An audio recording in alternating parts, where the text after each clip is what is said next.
It happened, guys. Tegridy Farms is officially over. Only took 7 years. South Park continues its most eventful season in a while with Sickofancy, with Towelie once again getting the spotlight as he and Randy decide to, with the help of ChatGPT, save Tegridy Farms. Also microdosing. It's probably the best episode of the season so far in my opinion. It was nice not getting something that had politics at the forefront, although they are still here. And I do still yearn for a classic adventure between the four boys. I don't think we've seen all four of them on screen together the entire season so far. But if the ending to this episode is anything to go by, we might be seeing that sooner than I thought. No, I didn't get the chance to make a video on last week's episode, Got a Nut.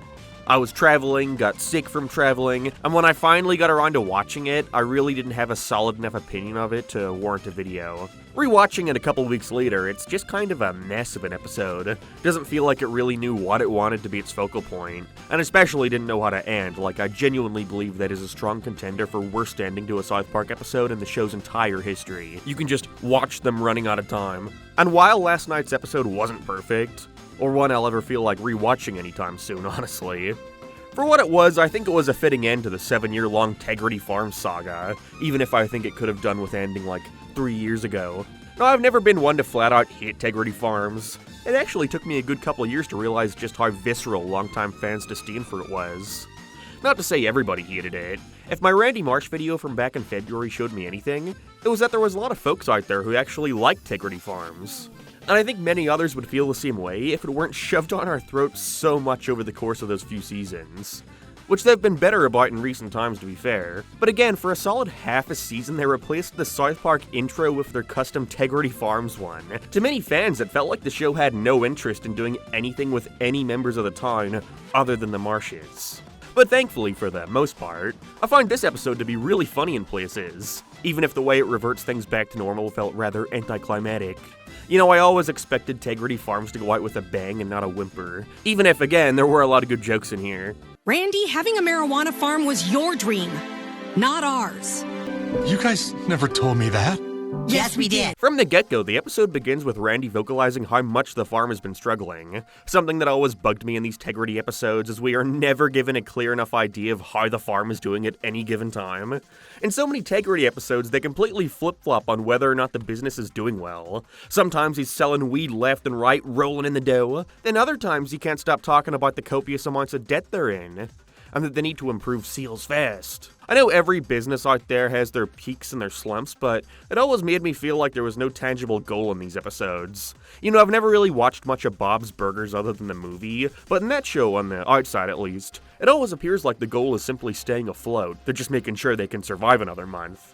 Yet with Tegridy Farms, sometimes they'll make you believe the Marshes are rich beyond their wildest dreams. Randy throwing fucking parades in town, just to gloat about his success.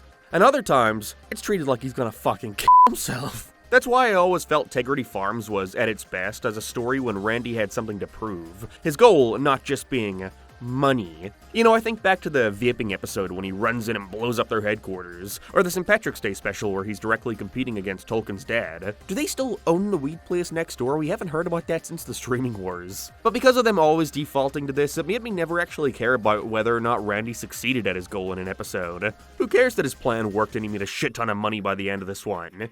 When by the start of the next one, he'll be acting like they're poor again and need a new strategy. I think that's one of the main reasons people hated Tegridy Farms so much. It felt so repetitive. There was no evolution in the stories they would tell, not even an evolution on the jokes. Oh wow, another episode about how much Stan and Shelly and Sharon hate fucking living there. It made South Park feel like your run-of-the-mill sitcom about a wacky, unself-aware dad trying to support his dysfunctional family, when South Park was always so much more than that. So what made it stand out in the world of adult animation at the time? So, anyways, here we see Randy's realization that the farm isn't working out almost come to fruition, before he gets some helpful advice from ChatGPT, which gives him the willpower to give things one last fighting chance, one last-ditch effort to save Tegridy Farms. That fails. The plan? To combine weed and AI. Creating this, it's nothing, really. They just microdose ketamine and get told all their ideas are awesome, so that's the gist of the episode. Not that I'm complaining, I think it results in many of the funniest moments, like Randy constantly getting sidetracked while talking because of how doped up he is. By intelligence and nurtured by, I'm in a hole. I'm in a hole. However, once they find out that weed is still illegal in quite a few states, Randy decides he's gonna send Tylee to the White House to convince the president to reclassify marijuana so it can become legal. You know what that means, the return of Trump. He's gotten more attention this season than the four boys combined. I'm glad that Matt and Trey are starting to realize what a formula this is becoming. The small dick jokes, him in bed with Seton who hits him, so much so they end the episode treating it as one big sitcom. Again, I only find any of this stuff a little entertaining purely for factors outside of the episode. Like I said in my last South Park video, saying Trump has a tiny dick 10 times over really isn't that funny or biting, but people getting genuinely mad about it makes it funny. I was thinking more about the White House's public statement about the South Park episode, and it wasn't until recently where it finally dawned on me how batshit insane that scenario was. Like, can you imagine if back in 2019 the White House felt the need to respond to the Family Guy episode about Trump? They went way harder on him there. Again, I think it's just a case of South Park having this weird reputation as being this ultra-edgy, right-leaning show. So bizarre considering the fan base just spend their time arguing about which of the boys are secretly in love with each other. That being said, I think we can go at least one episode without it this season. Things don't always have to tie back to the president in some way. Oh god, I feel like I'm stuck in a time loop and I've never left 2016, it's the same shit over and over again. In this episode's case, I think they managed to find a way to fit it in well, though. Randy deciding it's time to give up the farm because right now, the world has no Tegridy.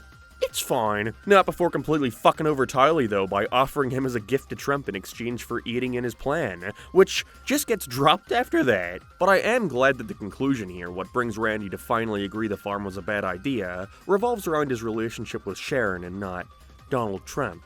Over the course of the episode, we see Sharon get increasingly fed up with Randy using ChatGPT for everything, bringing back a gag from the season premiere. With this, she decides to check out the application for herself and see what the appeal is, in which she finds out, no matter what she says into it, no matter how stupid, no matter how bad an idea it is, ChatGPT will always encourage the user and respond to them kindly. It's like people who use ChatGPT as a therapist, like, oh god, you're gonna have some trouble in the future. That's when Sharon figures out what she has to do. So while Randy is recovering from his ketamine trip, Sharon sits down and just talks to him in a calm and non-judgmental manner. With this, Randy is finally comfortable opening up about the debt the farm has put them in, how the business is feeling, and how bad an idea all this was. Sharon then lets Randy know that she wants to help him out of this, to come up with an exit strategy and sell the farm, which he agrees to, and even apologizes for everything. It's an oddly nice moment between the two, especially at a point in the show where their marriage has never been more miserable. Like, by god, Sharon has been such a horrible character to watch these past 7 seasons. She hates him. That has been her sole personality since they moved to this fucking farm, and it has not been fun to watch. Anytime you think things might be getting back on track with them, nope, next episode she hates him again. Like, she always got fed up by his schemes, which made for funny deadpan gags early on, where she doesn't realize the importance of anything he wants to do. But since Tegridy Farms, she has been living in one of those schemes, and so her entire character got completely engulfed by this one personality trait. And I hope it's something they start to ditch going forward, because I think we've had our fill.